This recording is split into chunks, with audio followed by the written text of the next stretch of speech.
ವೀಕ್ಷಕರೇ, ಶ್ರಾವಣ ಮಾಸದ ಮಹತ್ವ, ಶ್ರಾವಣ ಮಾಸದಲ್ಲಿ ದಿನನಿತ್ಯದ ಪೂಜೆ, ಉಪವಾಸ, ವಿಷಕಂಠನಾದ ಶಿವನ ಮಹಾಮಹಿಮೆಯ ಬಗ್ಗೆ ತಿಳಿದುಕೊಳ್ಳೋಣ. ತಪ್ಪದೆ ಈ ವಿಡಿಯೋವನ್ನು ಸಂಪೂರ್ಣವಾಗಿ ವೀಕ್ಷಿಸಿ.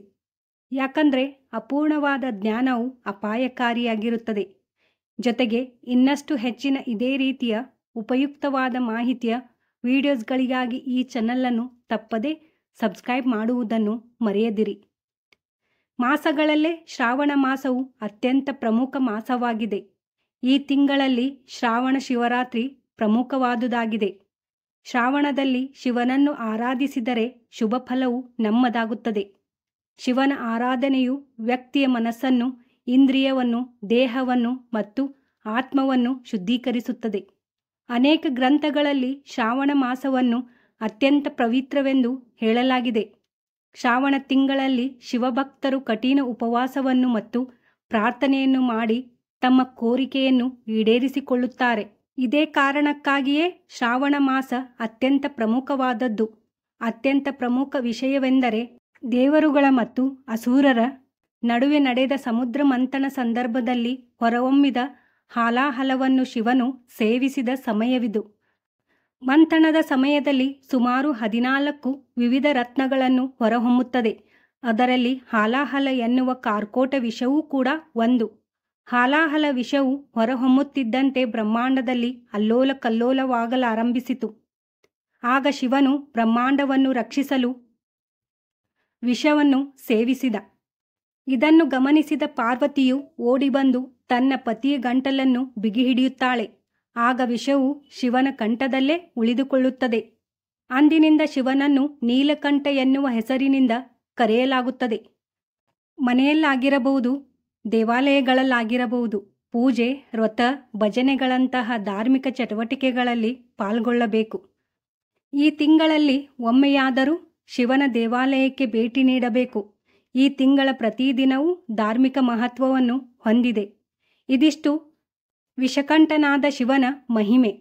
ಇನ್ನು ಶ್ರಾವಣ ಮಾಸದಲ್ಲಿ ಪ್ರತಿನಿತ್ಯದ ಪೂಜೆಯ ಬಗ್ಗೆ ತಿಳಿಯೋಣ. ಸೋಮವಾರದಂದು ನಮ್ಮ ಇಚ್ಛಾಶಕ್ತಿಯನ್ನು ಈಡೇರಿಸಿಕೊಳ್ಳಲು ಉಪವಾಸದ ಜೊತೆಗೆ ಪರಶಿವನನ್ನು ತಪ್ಪದೆ ಆರಾಧಿಸಬೇಕು. ಮಂಗಳವಾರ, ಮನೆಯಲ್ಲಿ ಮಹಿಳೆಯರು ಕುಟುಂಬದ ಸದಸ್ಯರ ಉತ್ತಮ ಆರೋಗ್ಯಕ್ಕಾಗಿ ಗೌರಿ ಪೂಜೆಯನ್ನು ಮಾಡಬೇಕು. ಬುಧವಾರ, ಭಗವಾನ್ ವಿಷ್ಣು ಅಥವಾ ಕೃಷ್ಣನ ಇನ್ನೊಂದು ಅವತಾರವಾದ ವಿಠಲನನ್ನು ಈ ದಿನ ಪೂಜಿಸಬೇಕು. ಗುರುವಾರ, ಶ್ರಾವಣ ಮಾಸದ ಗುರುವಾರದಂದು ಬುಧ ಮತ್ತು ಗುರುವನ್ನು ಪೂಜಿಸಬೇಕು. ಶುಕ್ರವಾರ, ಈ ದಿನ ಲಕ್ಷ್ಮಿ ಮತ್ತು ತುಳಸಿಯನ್ನು ಭಕ್ತಿಯಿಂದ ಪೂಜಿಸಿ. ಶನಿವಾರ, ಶ್ರಾವಣ ಮಾಸದ ಈ ದಿನವನ್ನು ಶ್ರಾವಣ ಶನಿವಾರ ಅಥವಾ ಸಂಪತ್ ಶನಿವಾರವೆಂದು ಕರೆಯಲಾಗುತ್ತದೆ. ಈ ದಿನ ಸಂಪತ್ತನ್ನು ಪಡೆದುಕೊಳ್ಳಲು ಶನೇಶ್ವರನನ್ನು ಪೂಜಿಸಬೇಕು. ಶ್ರಾವಣ ಮಾಸದಲ್ಲಿ ಪಠಿಸಬೇಕಾದ ಮಂತ್ರದ ಬಗ್ಗೆ ತಿಳಿಯೋಣ. ಶ್ರಾವಣ ಮಾಸದಲ್ಲಿ ರುದ್ರಾಕ್ಷಿ ಮಾಲೆಯನ್ನು ಹಿಡಿದು ಶಿವಮಂತ್ರಗಳನ್ನು ಜಪಿಸಬೇಕು. 108 ಬಾರಿ ಈ ಮಂತ್ರಗಳನ್ನು ಅಥವಾ ಸಾಧ್ಯವಾದಷ್ಟು ಬಾರಿ ಈ ಮಂತ್ರಗಳನ್ನು ಪಠಿಸಬೇಕು. ಶ್ರಾವಣ ಮಾಸದಲ್ಲಿ ಬೆಳಗ್ಗೆ ಅಥವಾ ಸಂಜೆ ಈ ಮಂತ್ರಗಳನ್ನು ಪಠಿಸಿ, ಅಥವಾ ದಿನನಿತ್ಯ ಕೂಡ ಈ ಮಂತ್ರವನ್ನು ಪಠಿಸಬಹುದು. ಮಂತ್ರಗಳು ಹೀಗಿವೆ. ಮೊದಲಿಗೆ ಶಿವ ಬೀಜಾಕ್ಷರಿ ಮಂತ್ರ, ಓಂ ನಮಃ ಶಿವಾಯ. ಮಹಾಮೃತ್ಯುಂಜಯ ಮಂತ್ರ, ತ್ರಯಂಬಕಂ ಯಜಾಮಹೇ ಸುಗಂಧಿಂ ಪುಷ್ಟಿವರ್ಧನಂ ಊರ್ವಾರುಕಮಿವ ಬಂಧನಾತ್ ಮೃತ್ಯೋನ್ಮುಕ್ಷಿಯ ಮಾಮೃತಾತ್. ರುದ್ರ ಗಾಯತ್ರಿ ಮಂತ್ರ, ಓಂ ತತ್ಪುರುಷಾಯ ವಿದ್ಮಹೇ ಮಹಾದೇವಾಯ ಧೀಮಹಿ ತನ್ನೋ ರುದ್ರ ಪ್ರಚೋದಯಾತ್. ವೀಕ್ಷಕರೇ, ಈ ಮಂತ್ರಗಳೆಲ್ಲವೂ 108 ಬಾರಿ ಜಪಿಸಬೇಕು. ಇನ್ನೂ ಸಾಧ್ಯವಾದರೆ ಇಚ್ಛಾಶಕ್ತಿಯ ಅನುಗುಣವಾಗಿ ಪಠಿಸಬಹುದು. ಶ್ರಾವಣ ಸೋಮವಾರ ಉಪವಾಸದ ಮಹತ್ವ ಹಾಗೂ ಉಪಯೋಗವನ್ನು ತಿಳಿದುಕೊಳ್ಳೋಣ. ಶಿವಪುರಾಣದಲ್ಲೂ ಕೂಡ ಶ್ರಾವಣ ಮಾಸದ ಉಪವಾಸವನ್ನು ಉಲ್ಲೇಖಿಸಲಾಗಿದೆ.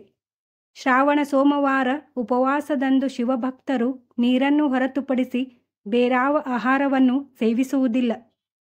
ಸೂರ್ಯಾಸ್ತದ ನಂತರ ಆ ವ್ಯಕ್ತಿಯು ಬೆಳ್ಳುಳ್ಳಿ ಮತ್ತು ಈರುಳ್ಳಿ ರಹಿತ ಆಹಾರವನ್ನು ಸೇವಿಸುವುದರ ಮೂಲಕ ಉಪವಾಸವನ್ನು ತೆಗೆದುಹಾಕಲಾಗುತ್ತದೆ. ಇನ್ನು ಕೆಲವರು ಶ್ರಾವಣ ಮಾಸದ ಉಪವಾಸದಲ್ಲಿ ಹಣ್ಣುಗಳನ್ನು ಸೇವಿಸುತ್ತಾರೆ ಹಾಗೂ ರಾತ್ರಿ ಊಟವನ್ನು ಮಾಡುತ್ತಾರೆ. ಇನ್ನು ಕೆಲವರು ಉಪವಾಸದೊಂದಿಗೆ ಮೌನ ವ್ರತವನ್ನು ಕೂಡ ಮಾಡುತ್ತಾರೆ. ಇದು ಅವರವರ ಇಚ್ಛಾನುಸಾರವಾಗಿರುತ್ತದೆ. ಶ್ರಾವಣ ಸೋಮವಾರದ ಉಪವಾಸದ ಉಪಯೋಗ ಬಗ್ಗೆ ತಿಳಿದುಕೊಳ್ಳೋಣ.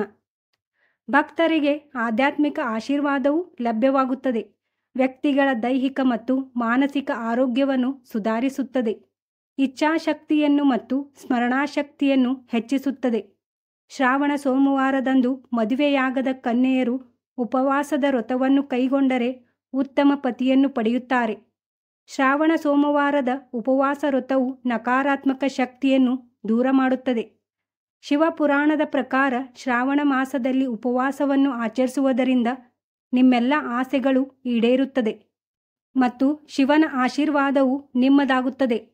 ಶಿವಭಕ್ತರಿಗೆ ಶ್ರಾವಣ ಸೋಮವಾರ ಪ್ರಮುಖವಾದ ದಿನವಾಗಿದೆ. ವೀಕ್ಷಕರೇ, ನಿಮಗೂ ಕೂಡ ಶ್ರಾವಣ ಮಾಸದ ಫಲ ದೊರೆಯಬೇಕಾದರೆ ಈ ನಿಯಮಗಳನ್ನು ತಪ್ಪದೆ ಪಾಲಿಸಿ.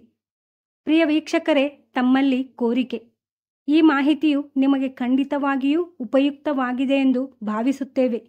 ವಿಡಿಯೋ ಇಷ್ಟ ಆದಲ್ಲಿ ಮರೆಯದೆ ಲೈಕ್ ಮಾಡಿ, ಹಾಗೆ ನಿಮ್ಮ ಸ್ನೇಹಿತರಿಗೂ ಹೆಚ್ಚಾಗಿ ಶೇರ್ ಮಾಡಿ. ಇದೇ ರೀತಿಯ ಉಪಯುಕ್ತವಾದ ಮಾಹಿತಿಯ ವಿಡಿಯೋಸ್ಗಳಿಗಾಗಿ ಈ ಚಾನಲನ್ನು ತಪ್ಪದೆ ಸಬ್ಸ್ಕ್ರೈಬ್ ಮಾಡಿ. ಧನ್ಯವಾದಗಳು.